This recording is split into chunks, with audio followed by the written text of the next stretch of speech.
OCD is a learning habit not biological. अब देखिए OCD जो बिहेवियर है वो सीखा गया व्यवहार है, कोई बायोलॉजिकल उसमें फैक्टर होता नहीं है। देखिए मैं ये बात इसलिए बोल रहा हूं क्योंकि ये बात बिहेवियरिस्ट मनोवैज्ञानिकों ने कही है। मनोवैज्ञानिकों में बहुत सारे स्कूल हुए हैं जिसमें व्यवहारवादी मनोवैज्ञानिक हुए हैं, जिसमें मशहूर मनोवैज्ञानिक रहे हैं व्यवहारवादी इवान पावलोव, BF स्किनर और बहुत सारे हैं।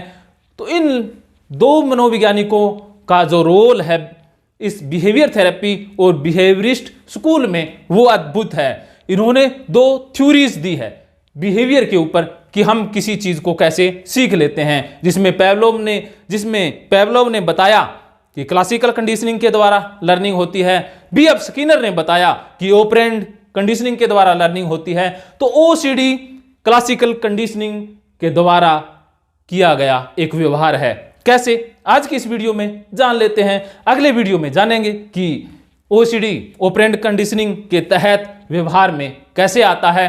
अब देखिए इवान पेवलोव ने एक प्रयोग किया था कुत्ते वाला, कि उन्होंने एक कुत्ता लिया, कुत्ते के गले में एक उसने पाइप लगा दी जिसमें से लार निकल रही थी। तो अब कुत्ते को जैसे ही खाना दिया जाता था तो कुत्ते के मुंह में लार आती थी खाना आने से पहले। तो उन्होंने देखा कि ये नॉर्मल बिहेवियर है, अब लार आना भोजन को देख करके स्वाभाविक है। लेकिन क्या किया एक्सपेरिमेंट के दौरान कि उन्होंने एक बीच में घंटी बजाई और उसके बाद खाना दिया। तो कुछ दिनों के बाद घंटी की आवाज सुन के कुत्ते के मुंह से लार टपकने लगी। तो इवान पेवलोव ने देखा कि ये क्या है, कि घंटी अपने आप में लार पैदा नहीं कर सकती है, तो लार कैसे पैदा हुई। इसी को कहते हैं कंडीशनिंग। यही OCD के साथ होता है। अब देखिए कि एक्सीडेंटली किसी कारण गंदगी लग गई, किसी कारण से या किसी एक्सीडेंट में आपको गंदगी लग गई, या बाई चांस कोई ऐसा ही घटना घट गई, उससे एंग्जाइटी हुई, उसी एंग्जाइटी के कारण आपने कुछ कंपल्सन कर लिए। ये तो नॉर्मल बिहेवियर है, सभी करते हैं। लेकिन कंडीशनिंग कैसे हुई कि बार बार ऐसा हो गया किसी कारण से, या कुछ बार हुआ तो आपको जो ओरिजिनल स्टिमुलस है, रियल में गंदगी नहीं है, लेकिन उस गंदगी का एहसास या उस गंदगी के विचार ही आपको गंदा फील कराने लग जाते हैं, एंग्जाइटी क्रिएट कर देते हैं और उसके बाद आप कंपल्सन कर लेते हैं। तो ये कंडीशनिंग है। जैसे कुत्ते के सामने घंटी की आवाज है, ओरिजिनल खाना नहीं है, ओरिजिनल स्टिमुलस है नहीं, लेकिन घंटी ही लार पैदा करने की क्षमता रखने लग गई है कंडीशनिंग के कारण। इसी प्रकार अब ओरिजिनल स्टिमुलस या ओरिजिनल गंदगी OCD वालों के सामने होती नहीं है, महज नकली गंदगी का एहसास ही उनके अंदर एंग्जाइटी पैदा करने लग जाता है। तो ये जो क्लासिकल कंडीशनिंग है, क्लासिकल कंडीशनिंग हमें ये बताती है association between emotion and Q. जो एसोसिएशन बन जाता है फीलिंग्स का और इमोशन का किसी स्टिमुलस या क्यू के साथ, वही क्लासिकल कंडीशनिंग के दौरान आता है। अब देखिए कि बाई चांस कोई घटना घटी, वो इमोशन हमारे क्रिएट कर गई और यही इमोशन बार बार उस घटना की अनुपस्थिति में भी होने लग गए। तो यही है क्लासिकल कंडीशनिंग, यही है OCD। रियल में कुछ है नहीं, लेकिन इमोशन बन रहे हैं। दरवाजे पे गंदगी है नहीं, टॉयलेट में गंदगी है नहीं, लेकिन टॉयलेट का नाम ही एंग्जाइटी पैदा कर रहा है, एक इरिटेशन फील कर रहा है। दरवाजे को हाथ लगाया, अब दरवाजे पे पहले कभी रही होगी, कोई इंसिडेंट रहा होगा, अब कुछ है नहीं, लेकिन वो साफ दरवाजा भी गंदगी वाली सारी फीलिंग पैदा कर रहा है। तो ये क्लासिकल कंडीशनिंग के तहत ऐसा हो रहा है, जिसे इवान पेवलोव ने बताया था। अब देखिए कि ये कंडीशनिंग हो गई है, इसे अनकंडीशन करना ही इसका इलाज है। अब देखिए कि क्या करता है पेवलोव कि उसने एसोसिएशन बिल्ड कर लिया था कुत्ते की लार का और घंटी की आवाज का। अब उसने क्या किया कि घंटी की आवाज देता रहा, खाना देता ही नहीं था। घंटी की आवाज आती रहती, खाना देता ही नहीं था।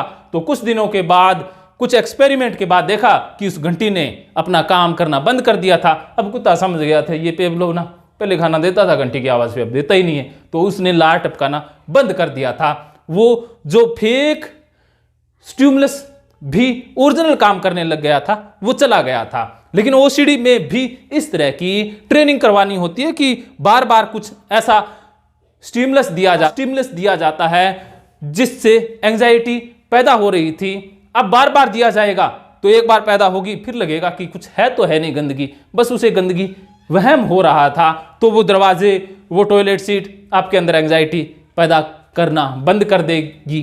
तो ये क्लासिकल कंडीशनिंग अपने आप में थोड़ी सी कॉम्प्लिकेटेड है, लेकिन एक्सपर्ट साइकोलॉजिस्ट इसे अप्लाई करते हैं। अगर ये मेरी बात आपके खाने में थोड़ी सी आ गई होगी, ज़्यादा तो नहीं आई होगी, क्योंकि ये एक्सपेरिमेंट अपने आप में बहुत महान एक्सपेरिमेंट है, इतनी जल्दी आ नहीं सकता। इससे एक बात और जोड़ लेते हैं। एक बार क्या हुआ कि एक पिंजरे में 5 बंदर लिए गए, 5 बंदर लिए गए, उसमें एक ऊपर केले का गुच्छा लटका दिया गया।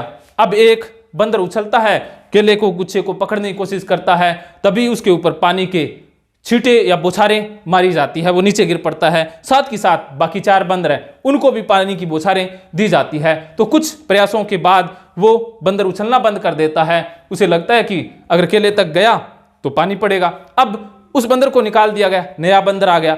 नया बंदर जैसे ही आया तो वो उसे पता नहीं था, वो जैसे ही केले की तरफ लटका तो बाकी बंदरों ने क्या किया कि उसको नीचे खींचने की कोशिश की, क्योंकि उनको लगता था कि अगर करेगा कोशिश तो हमें भी ये पानी की बौछारें पड़ेंगी। तो धीरे धीरे उन बंदरों ने क्या किया कि उसको नीचे खींच लिया। अब उसके मन में ये था कि पानी तो उसके ऊपर गिराया नहीं गया, उसको ये था कि इस केले की तरफ गया तो ये खींच लेंगे। अब बाकी सारे बंदरों को, जो पुराने थे, जिनको पानी की बौछारें मारी जाती थी, उनको एक एक करके बाहर निकाल दिया। अब जो भी बंदर नया आता तो जो भी केले की तरफ जाने की कोशिश करता उसे नीचे खींच लेते थे। अब उनको पता किसी को ही नहीं है, उन्होंने ये सीख लिया था कि केले की तरफ जाना मतलब खींच लेना। कोई केले की तरफ लपकता खींच लेते थे, कुछ होता था ही नहीं, बस कोई पानी की बौछारें नहीं थी। तो उनकी वो कंडीशनिंग हो गई थी, कंडीशनिंग डेवलप कर ली थी। अब देखिए कि उनको लगने लग गया कि ये केले दिखाने के हैं, खाने के नहीं है। तो यही हमारे व्यवहार में होता है कि कई बार हम कंडीशन बस बहुत सारा व्यवहार कर बैठते हैं, ओरिजिनल कोई स्टिमुलस होता ही नहीं है। जो पानी की बौछारें काम कर रही थी वो काम उसकी अनुपस्थिति ही करवाने लग गई कंडीशनिंग के द्वारा। तो ये कंडीशनिंग का परफेक्ट उदाहरण है। इसी तरह से जर्नलाइजेशन होता है। एक उद्दीपक से या एक चीज से गंदगी हमें महसूस होने लग जाती है, धीरे धीरे उससे रिलेटेड बाकी उद्दीपक जो सेम हैं उनसे गंदगी लग जाती है। जैसे एक कुत्ता काला काट लेता है तो फोबिया डेवलप होता है जिनको, तो सभी काले कुत्तों से, सफेद से, नीले पीले काले सभी कुत्तों से डर लगने लग जाता है। तो ये जर्नलाइज कर लेते हैं। तो हमारे व्यवहार, हम जो व्यवहार करते हैं उसमें कंडीशनिंग का रोल रहता है। आज क्लासिकल कंडीशनिंग को सीखा, अगले वीडियो में ऑपरेंट कंडीशनिंग की बारी है। अगर ये बात समझ में आ गई तो बल्ले बल्ले, नहीं आई तो थल्ले थल्ले तो नहीं है, अगले वीडियो में बता दूंगा। अगर आप थल्ले थल्ले को बल्ले बल्ले में बदलना चाहते हैं, आप ऑफलाइन ऑनलाइन साइको गुरु टीम से बात कर सकते हैं। आप रिटर्न में जोधपुरिया.com वेबसाइट पर रिटर्न में टिप्स पढ़ते हैं, इसके लिए मैं आपका आभारी हूं।